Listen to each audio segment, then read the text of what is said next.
This is behind the scenes of a seasoned investor with 8 properties. And by the way, this client didn't come from TikTok because most of my TikTok clients are first home buyers, first home investors. Now, this client started with me 5 years ago when he had 0 properties. And now today I settled 2 of his properties. So he had 6 before this, adding 2, now he has 8 properties and he's buying a 9th one. So before I go behind the scenes on his investment property structure, this is the conversation I had with him today. Hiya. It's great, man. Hey, man. Good news. I got the formal approval letter.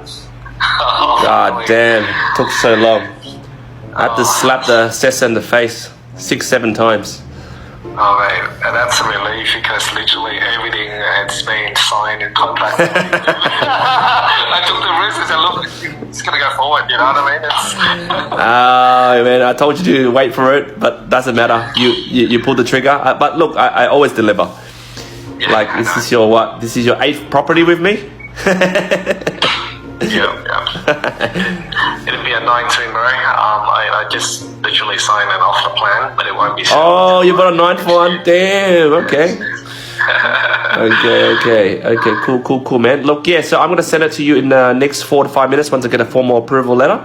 Yeah. And then you can tell those, those bunch of people who's chasing you that...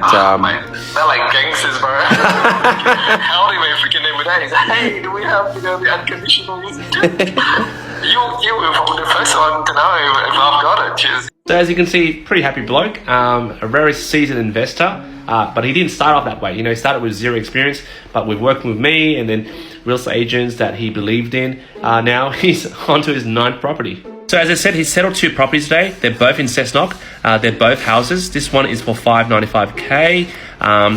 We're with St. George because he's an existing client with St. George, and he settled today, and the loan is 80%. This is the second property, which is also in Cessnock, $580K, 80% is this much, and also with St. George, and today it was the settlement. So going behind the scenes, as promised, he has about 6 properties at the moment. One of them is his principal place of residence in Bankstown, and he only bought that about a couple of years ago. As you can see, this is the valuation at the moment. This is at 80%, and this is the existing loan. So I pulled out enough equity about last month. So I pulled out $356,000 for him. If you get $595 over here, plus the second investment property, $580K, add them together. The total value is about $1,175,000. Our 20% deposit plus stamp duty in Sydney is around $293,750. Now remember guys, his loan that I pulled out for him for the equity cash out on all these properties, around $356,000. We only need $293,000. The difference in funds will be put back into his offset account, which is over here. And for my seasoned investors who I click with, I usually would structure something like this for them. I call this a loan structuring diagram.